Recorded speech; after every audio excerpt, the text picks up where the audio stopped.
ગિરનારની ગોદમાં આવેલા ભવનાથ તળેટી ખાતે યોજાનારા મહાશિવરાત્રિના મેળાને લઈ કલેક્ટર કચેરી ખાતે જિલ્લા કલેક્ટરની અધ્યક્ષતામાં બેઠક યોજાઈ હતી। વિવિધ વિભાગના અધિકારીઓ તેમજ ઉતારા મંડળ સાથે જિલ્લા કલેક્ટરે બેઠક યોજી, જેમાં મેળાની તૈયારીની સમીક્ષા કરી હતી। આગામી 11 ફેબ્રુઆરીથી 15 ફેબ્રુઆરી સુધી તમામ વાહનો પર પ્રવેશ બંધી મુકાઈ છે। ગિરનાર દરવાજા અને ભરડા વાવ પાસેથી તમામ વાહનોને રોકી દેવાશે અને ત્યાંથી જ મેળો શરૂ થશે। મેળામાં ફરજ બજાવતા કર્મચારીઓ માટે બસની ફાળવણી કરવામાં આવશે। પાર્કિંગ માટે વિશેષ વ્યવસ્થાઓ રહેશે। 25 જેટલી જગ્યાએ પાર્કિંગ પોઈન્ટ ગોઠવાયા છે।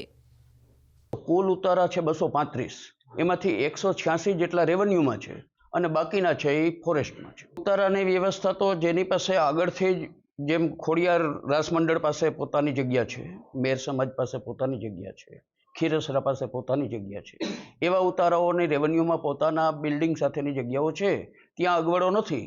પણ જે ઉતારાઓ રાવટીના રૂપમાં આવે છે, પ્લોટમાં આવે છે, એ ઉતારાઓને એની જે કંઈ સગવડ જોઈએ એ બધી સગવડો એને ઊભી કરવી પડે છે। મેં જોયું કે પહેલી વખત તંત્ર આ મેળાને સારો બનાવવા માટે મેદાનમાં આવ્યું છે અને આમ જોઈએ તો ઉતારાઓ છે એ ધોરી નસ છે મેળાની, કેમ કે અન્નક્ષેત્રો ન હોય તો આ મેળો ચાલી ન શકે।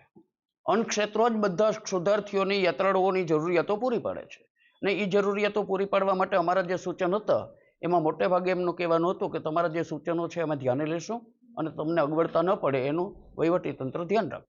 તો દર વર્ષે આપણો ભવનાથ મેળો જે છે ભવનાથ વિસ્તાર પૂરતો સીમિત રહેતો હતો, એનો વિસ્તાર હવે આપણે વધારી અને જે ગિરનાર દરવાજા છે, ભરડાવાવ દરવાજા છે, ત્યાંથી જ આખો એક મેળાનો માહોલ શરૂ થાય એના માટેનું જરૂરી સુશોભન કરીએ, સેલ્ફી પોઈન્ટ મૂકીએ, જે દરવાજા વચ્ચે છે એનું શણગાર થાય, લાઇટિંગ થાય, એટલે એક અલગ જ માહોલ, ભક્તિમય વાતાવરણ ઊભું થાય એવો પ્રયાસ છે।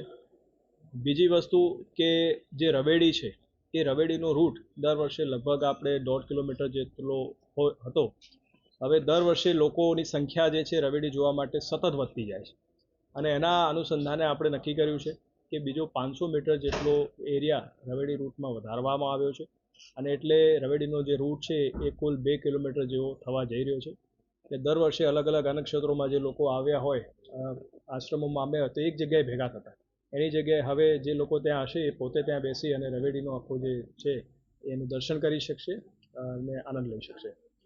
બીજો મુદ્દો અમે એક વિચાર્યો છે કે આ વખતે 25 જેટલા અલગ અલગ પાર્કિંગ આપણે નક્કી કર્યા છે અને એમાં અમે એ પણ નક્કી કર્યું છે કે જો આપણે ગિરનાર દરવાજા, ભરડાવાવ દરવાજાથી લોકો ત્યાંથી ચાલીને જાય તો એક આખું આ સુશોભન છે, લાઇટિંગ છે, ભક્તિમય વાતાવરણ છે, એનો આનંદ લઈ શકે, એના માટેનું પણ અમે આયોજન કર્યું છે। અલગ અલગ પાર્કિંગની જગ્યાઓ કરી છે અને ત્યાં લગભગ 18,000 જેટલા વ્હીકલ આપણે પાર્કિંગ કરાવી શકીશું એ પ્રકારની વ્યવસ્થા કરી છે।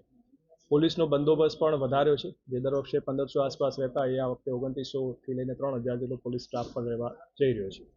સમગ્ર મેળો જે છે એમાં ઉતારા મંડળ છે એની સાથે સંકલન કર્યું છે, એમને જરૂરી સાજો સામાન છે એ સમયસર મળી રહે અને દૂધ છે, શાકભાજી છે, ગેસની બોટલ છે એનું પણ સતત એ લોકોને મળી રહે એનું પણ આપણે આયોજન કર્યું છે, જેથી વધુમાં વધુ લોકો જે છે એને એકોમોડેટ કરી શકે।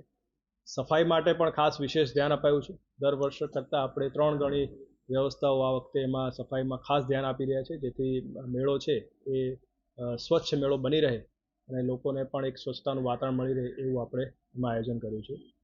એક આ વખતે નવી વસ્તુ એ પણ શરૂ કરીએ છીએ કે 11 તારીખે સાંજે જ્યારે સાધુ સંતો આપણા ભવનાથ વિસ્તારમાં મેળામાં પધારતા હોય તો આ વખતે રાજ્ય સરકારની સૂચના હતી અને એમના માર્ગદર્શનમાં હતી અને સાધુ સંતો સાથે બેઠક કર્યા બાદ એવું નક્કી કરવામાં આવ્યું છે કે સાંજના સમયે 11 તારીખે સાંજે એક નગર પ્રવેશનો આખો એક કાર્યક્રમ આપણે કરવા જઈ રહ્યા છીએ કે જ્યાં સાધુ સંતો હશે એમનું નગરજનો સ્વાગત કરશે, એમાં લોકો એમાં જોડાશે, એમની આરતી વગેરે કરવાની અને એમના આશીર્વાદ લેવાની આખા રૂટ ઉપર પણ લોકો ઊભા રહેશે।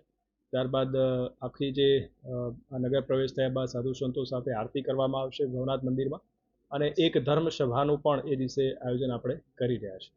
દર વર્ષે જેમ સાંસ્કૃતિક કાર્યક્રમ આપણે ગોઠવતા હોય છે એ આ વખતે વિચાર છે કે જિલ્લા પંચાયત સામેનું જે પાર્કિંગ ગ્રાઉન્ડ છે એ જગ્યાએ આપણે મોટો એક મંડપ બનાવી અને ત્યાં લગભગ 5-6 હજાર લોકો એક સાથે આખો સાંસ્કૃતિક કાર્યક્રમ માણી શકે એ પ્રકારની આખી વ્યવસ્થા જે છે આપણે આ કરી રહ્યા છીએ। એટલે રાજ્ય સરકારના સહયોગથી, સાધુ સંતોના આશીર્વાદથી જિલ્લા વહીવટીતંત્ર આખો એક મેળો એક નવી ઊંચાઈએ લઈ જઈએ અને એક ભવ્યતા એને આપણે આપીએ એ પ્રકારનો આજે નમ્ર પ્રયાસ છે। ખાસ કરીને સાહેબ વાહનો વધારે તો ક્યાંથી ક્યાં સુધી જશે? રવેડીનો રૂટ જે છે એ દર વર્ષે કરતાં જે મેં કીધું 500 મીટર વધાર્યો છે. તો જે મેળ સમાજની વાડી છે ત્યાંથી લઈને શ્રીનાથ બાપુનું જે આશ્રમ છે ત્યાંથી આખું જે રિંગ રોડ છે અને પોલીસ ચોકી છે ત્યાં સુધીનો આખો પટ્ટો 500 મીટર વધાર્યો છે અને બાકીનો તો પછી દર વર્ષે જે આપણે હોય છે એ પ્રમાણેનો 1.5 કિલોમીટરનો સાહેબ, એરિયા ખાસ કરીને જે આ ભાવ બાંધણા માટે સક્રિય વ્યવસ્થા દૂધના શાકભાજીના જે કાળા બજાર છે. ને એમાં ડીએસઓની અધ્યક્ષતામાં સમિતિ છે. એના માટે જે દૂધ જે પ્રોવાઈડ કરતી આપણી ડેરી વગેરે છે પ્લસ એપીએમસી છે કે જે લોકો કરિયાણું વગેરે એની સાથે પણ રહીને એની સાથે ચર્ચા થઈ છે અને એના પણ પ્રાઇસ વગેરે છે એના માટેનું જરૂરી સંકલન કરી લેવા.